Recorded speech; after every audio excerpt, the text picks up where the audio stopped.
Assalamualaikum warahmatullahi wabarakatuh. Alhamdulillah, salatu wassalamu ala Rasulillah. Pemirsa yang dirahmati oleh Allah Subhanahu wa taala, Al-Imam Tirmidzi meriwayatkan dalam sunannya di mana Rasulullah SAW bersabda, "Ma syai'un athqalu fi mizanil mu'min yaumal qiyamati min khuluqin hasan, wa inna Allaha la yubghidhu al-fahish al-badhi."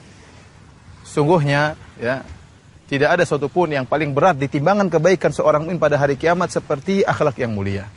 Dan sungguh-sungguh benar-benar Allah benci dengan orang yang lisannya kotor dan kasar. Hadis ini kita perhatikan, Rasulullah SAW mengkaitkan antara akhlak yang mulia dengan lisan yang kotor. Seakan-akan bahwasanya kalau Anda ingin menjadi orang yang berakhlak yang mulia, jangan miliki lisan yang kotor. Oleh karenanya barometer, di antara barometer yang paling kuat untuk menilai seorang itu akhlak yang mulia atau tidak adalah dengan melihat lisannya. Karena lisan itu ungkapan-ungkapan sehingga diketahui bagaimana hatinya, bagaimana kesombongan atau tawadhu'nya. Dari lisan. Dari mana husnuzon atau su'udzon. Dari mana? Dari ungkapan-ungkapan lisannya. Itu bisa menggambarkan isi hatinya.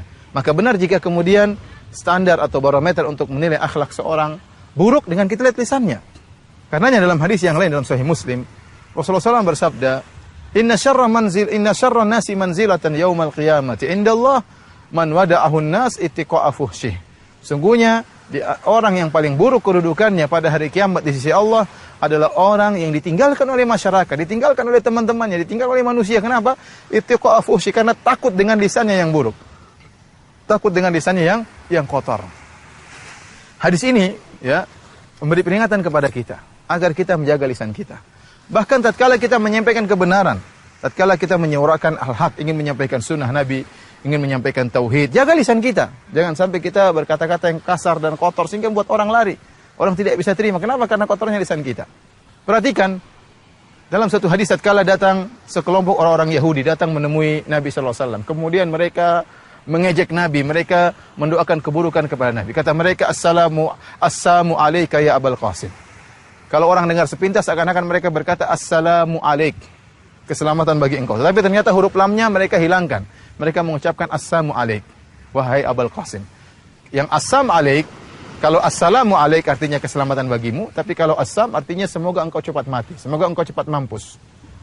Maka Nabi menjawab, kata Nabi SAW, wa alaikum, kalian juga. Cukup Nabi menjawab doa keburukan mereka. Ternyata Aisyah radhiyallahu anha tidak kuat, tidak sabar tatkala mendengar suaminya Rasulullah SAW dicerca oleh orang Yahudi. Maka Aisyah pun marah dan Aisyah pun balas. Aisyah berkata, wa alaikumussalam, la'natullah alaikum, wa ghadabullahi alaikum, ikhwatal kiradati wal khanazir. Kata Aisyah radhiyallahu anha, perhatikan ucapan Aisyah. Ya. Semoga kalian yang cepat mampus. Laknat Allah bagi kalian. Allah murka bagi kalian. Wahai saudara-saudara babi-babi dan monyet-monyet. Maka Aisyah ditegur oleh Nabi SAW. Kata Rasulullah SAW, la takuni fahisha ya Aisyah. Wahai Aisyah, jangan kau jadi orang yang mulutnya kotor. Dalam riwayat kata Rasulullah SAW, maka narifku fi syai'in illa zana. Tidaklah kelembutan diletakkan pada suatu kecuali akan menghiasinya. Lembut, kata-kata yang baik. Wa man nuzi'an syai'in illa syana. Dan tidaklah diangkat kelembutan tersebut kecuali akan merusaknya. Aisyah dikatakan oleh Nabi, la takuni fahisyah, jangan kau menjadi orang yang kata-kata kotor. Dalam riwayat yang kata Rasulullah SAW, innallaha la yuhibbul fuhsya wa la tafahush. Sungguhnya Allah tidak suka dengan kata-kata yang kotor, yang kasar. Allah tidak suka. Padahal kalau kita perhatikan, bagaimana sikap Aisyah? Perkataannya benar, tidak ada yang salah. Semuanya perkataannya dalilnya ada dalam Al-Quran. Pertama, kata Aisyah radhiyallahu taala anha, ummul mukminin, la'natullah alaih. Benar bahwasanya la'natullah alaikum, bahwasanya orang Yahudi terlaknat. Allah yang berfirman, lu'inal ladzina kafaru min bani Israil ala lisani Dawud wa Isa bin Maryam, dzalika bima asaw wa kanu ya'tadun. Telah terlaknat ya orang-orang kafir dari kalangan Bani Israel, orang Yahudi dilaknat oleh Allah. Kenapa? Karena mereka bermaksiat dan mereka telah melampaui batas. Kanu la yatanahawna 'an munkarin fa'aluh. Mereka tidak pernah saling bernahi mungkar atas kemungkaran yang mereka lakukan. Mereka dilaknat. Mereka juga dimurkai. Kata Allah Subhanahu wa taala, ghairil maghdubi alaihim. Kita minta kepada Allah agar dijauhkan dari jalan orang-orang yang dimurkai. Setiap hari kita baca dalam salat kita. Orang-orang Yahudi dimurkai. Jadi perkataan Aisyah benar. Mereka dilaknat, mereka dimurkai oleh Allah. Sekarang mereka juga kata Aisyah saudara-saudara babi dan monyet-monyet, dan benar. Allah Subhanahu wa taala berfirman, kunu qiradatan khasiin. Tentang nenek moyang orang-orang Yahudi, kata Allah, jadilah kalian kera-kera yang hina. Dalam ayat yang lain Allah berfirman, kul hal unabbiukum Qul hal unabbi'ukum bisyarrin min dzalika mathubatan indallah man la'anahu Allah wa ghadiba alaihi wa ja'ala minhumul qiradata wal khanazir. Maukah aku kabarkan kepada kalian tentang orang-orang yang kedudukannya lebih buruk di sisi Allah? Siapa mereka? Orang yang dilaknat oleh Allah, dimurkai oleh Allah, dan di antara mereka ada yang dirubah menjadi babi-babi dan monyet-monyet. Ternyata perkataan Aisyah benar, tidak ada salahnya tatkala dia mencela orang Yahudi. Bahkan dia mencela karena membela Rasulullah SAW, membela sumber sunnah, bukan hanya sunnah, tapi membela orangnya. Sumber sunnah siapa? Rasulullah SAW. Ternyata ditegur oleh Nabi, salah Aisyah radhiyallahu anha. Ditegur, la takuni fa Aisyah, jangan kau menjadi orang yang mulutnya kotor. Oleh karenanya, para muslim yang dirahmati Allah Subhanahu wa taala, tatkala kita menyeru kepada sunnah, kepada tauhid, kita membantah orang-orang yang bersalah, sampaikan dengan kata-kata yang lembut. Apalagi kalau kepada orang-orang kafir, kepada orang Yahudi saja kita disuruh milih kata-kata, apalagi dengan orang-orang muslim, sama muslim. Kalau kita mendebat-debat pula dengan cara yang baik, kata Allah Subhanahu wa taala, wala tujadilu ahlal kitabi illa billati hiya ahsan.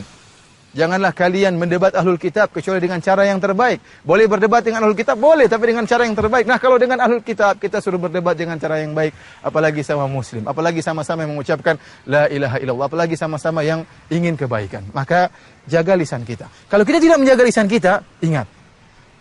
Dosanya bahaya. Akibatnya bahaya. Dimurkai oleh Allah. Dibenci oleh Allah. Ingat dalam hadis tadi, yang kita bawakan dalam Sunan Tirmidzi, apa kata Rasulullah SAW? Wa innallaha la yubghidhu al-fahish al-badhi. Dan sungguh-sungguh di sini Rasulullah SAW mendatangkan inna taukid untuk penekanan dan lam taukid. Dan kalau kita artikan dalam bahasa Indonesia, dan sungguh-sungguh benar-benar Allah sangat benci kepada orang yang kata-katanya kasar dan kotor. Meskipun benar isinya, tapi kalau kotor dan kasar Allah tidak suka. Apalagi kalau katanya tidak benar, apalagi kalau tuduhnya tidak benar. Yang perkataannya benar disampaikan dengan cara yang kasar dibenci oleh Allah Subhanahu wa taala. Maka kalau Anda terbiasa dengan perkataan kasar, perkataan kotor, suka menyindir orang, menjatuhkan hati orang lain, mengejek orang lain, ya akhi, jangan-jangan Anda kemudian menjadi orang yang sangat dibenci oleh Allah Subhanahu wa taala. Kenapa? Karena Allah benci orang seperti ini. Orang yang berakhlak buruk. Kalau Anda sudah dibenci oleh Allah Subhanahu wa taala, apa yang bisa Anda harapkan? Dibenci oleh pencipta alam semesta gara-gara lisan Anda yang kotor. Maka jaga lisan. Berusaha latih diri berkata-kata yang baik, tidak menyinggung perasaan orang lain. Bukan hanya dalam berdakwah, bahkan dalam skala kecil. Terhadap istri kita, terhadap suami, jaga kata-kata. Terhadap anak-anak, jangan terbiasa kata-kata yang kotor. Supaya kita bisa apa? Supaya kita bisa berakhlak mulia, supaya bisa lebih dekat dengan Al-Habib Rasulullah SAW di hari kiamat kelak. Wabillahi taufik. Assalamualaikum warahmatullahi wabarakatuh.